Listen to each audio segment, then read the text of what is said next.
welcome to Gemstone Tarot, where the sun is about to come out, even though it wasn't out before. So I may get like a load of sunlight. 13th of May 2026. And the moon, thank Christ, has gone from Pisces into Aries. Gosh, I'm obviously allergic already. The minute, I'm never like this until I switch on the camera and get talking, then all of a sudden it's like, oh my God. Hey, anyway, we're looking at, I'm not looking at that. We're looking at eponymous effects. Here comes the sun. So, I love these, but I didn't know what they were called. I'm going to have to do that. I know. So boring, isn't it? But there we are. So, we have the Bader-Meinhof effect, also known as frequency illusion.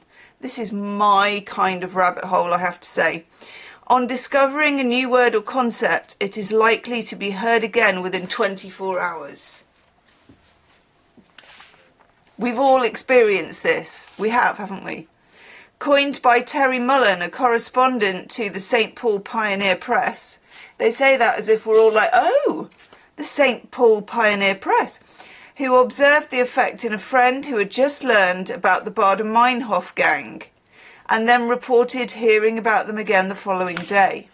Recognising this was a common experience, Mullen suggested the phenomenon be called the Bader-Meinhof effect.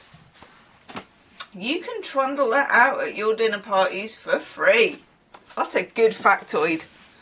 Then we have the Ben Franklin effect. People are inclined to like someone more after doing them a favour. It may seem counterintuitive, but it's the person doing the favour whose opinion is then changed. Not only can it be flattering to be asked for a favour, but it builds rapport. The effect is named after Franklin because he described the technique in his autobiography. That's a little bit, there is a little bit of a spiritual message in there as well, isn't there, about paying it forward. And then the Diderot effect. Acquiring one new thing leads to acquiring more new things. Isn't this what the entire capitalist economy is built on? In his essay, who else entitles an essay this? Regrets on parting with my old dressing gown. I mean, already, just from the title, I know what he's talking about. I know what he did. It was time to chuck it out. He was trying not to be a hoarder. And then he chucked out his smelly, rancid old dressing gown. Cancerians, take note, please. And then the minute it went, he wanted it back. That's what it's going to be. French philosopher Denis Diderot described how, having received an elegant new dressing gown, he felt compelled to upgrade his wardrobe, replace his artworks, it's not what I think, repaint his home, and so on. This consumption spiral was later referred to as the Diderot effect by anthropologist Grant McCracken in 1986. You see, that's not what the Diderot effect is for me. I think it's more, you chuck out your old dressing gown and immediately you want it back. Because I've done that, and sometimes for me, the things I let go of became more valuable to me because I lost them. And also, I don't have that actually. Like, I don't know, let's say a few years ago, I did my kitchen. I had to do it, to be fair. It was falling down. You know, it had all sorts going on. So I did my kitchen. And then, of course, my kitchen looked really, really nice because it had just been done. Did I then go round and decorate all the other rooms in this house? No, I did not. I allowed the kitchen to be the jewel in an otherwise very dusty crown. Anna Kay is on the table.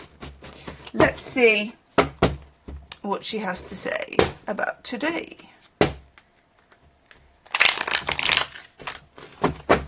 Anarchy. I was sociable today, by the way. I met with people. I was sociable. I went to a lunch. A luncheon. It was fabulous. It was very good. Okay. How do you feel about being sociable? Let me know in the comments. It changes, doesn't it, as your life, as you get older, it changes. I was definitely very, very, very, very, very sociable when I was younger. I have got Venus in Aquarius, though, and I think that counts. Ooh. When I was shuffling, this card, the Ten of Pentacles, the Ten of Pumpkins, came up loads and loads and loads of times in the shuffle. And I thought, meh, I'm going to put it back. I'm going to see if it comes back. Going to put it back. Going to see if it comes back. Well, it came back. So it's a very strong card for you at the moment. Midweek, the peak of the week, we're on Wednesday. Thoughts. And let's have a look at the other cards. Well, I haven't got the other camera working at the moment, so we're in a one camera situation. Okay. The things you have to do to get to where you need to be, that's what it is. There is some kind of end goal. This can be literally you're saving to have a room decorated, or you want to get a better job, or you want to tidy out. I'm trying to think of what I hate tidying out. I used to have like an outside cupboard that used to be the old outside toilet. And it had in there sledges, the boys' little tiny gorgeous little specialised bike, so beautiful, that he never really rode.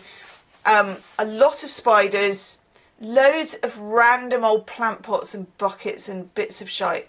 And I never ever wanted to clear that bugger out, ever. I just didn't, the door practically fell off. You'd sort of throw something in and go, like that, bolt, and hope the door just didn't go like that. Spiders coming out. In the end, I had it made back into a downstairs toilet. I know! You never get the Yorkshire out of me, so we've got an outside toilet. It's pretty cool. There's something about it that's very sort of, you know, like when people go camping, they have those showers that are outdoors. It's a bit like that. It's fully heated and everything. It's nice. But anyway, it might be that you need to go and clean out your equivalent of the outside cupboard. That was a long way around the houses. Then we've got the Seven of Wands. So you might be feeling a bit knocky. You might be having some arguments. Maybe you want someone to help you clean out the cupboard and they're like, no, thank you. Or maybe you're just living in some kind of, maybe you're arguing with yourself. I do this. Do you ever do that? Where you walk around the house, the very tidy ones of you probably don't do this, and you go, oh God, that pile of thing there, those tarot cards, the cupboard, all of it really, the bookcase, the wardrobe. I did do the wardrobe. I did Granny's wardrobe the other day. Fully. I got everything out. Everything out. And I did throw away 2 bin bags of stuff. And it felt good, I suppose. It took up a whole day and kind of nearly killed me, but it did feel good. So you may be fighting against yourself for whatever practical measures need to be done to get you to your goal. But we do have the Ace of Swords. This is good. Your intellect is clear. You have a lot of clarity. And that's going to help you. Think of it as the sun kind of guiding you, okay? So you have a mission, you have a clear thought of where you want to be. Other people are not being massively cooperative, I have to say. We've got the Five of Wands, which is always like a thumb war in the pub. It's not a biggie, the Five of Wands, it's just annoying. So this can literally be, you drop a can of paint while you're clearing out the outside cupboard. You know, there are many different things it can be. It can be a minor fallout with someone. It can be a bit of a faux pas in your WhatsApp group. I wouldn't really pay it much mind, actually. And then the Two of Pentacles. Be prepared to juggle. Be prepared to try different things. Be prepared to try different ways. But actually, I really like the look of this reading. We then get the Three of Wands. One foot in front of the other. You have some kind of a vision. You have some kind of thought about it. It is something that kind of gives you security. Keep moving towards it. And don't worry about the few little wrinkles that you have. It looks like you're going to get there. A very simple reading today, but I like it. Leave me a comment and I will see you tomorrow. Namaste.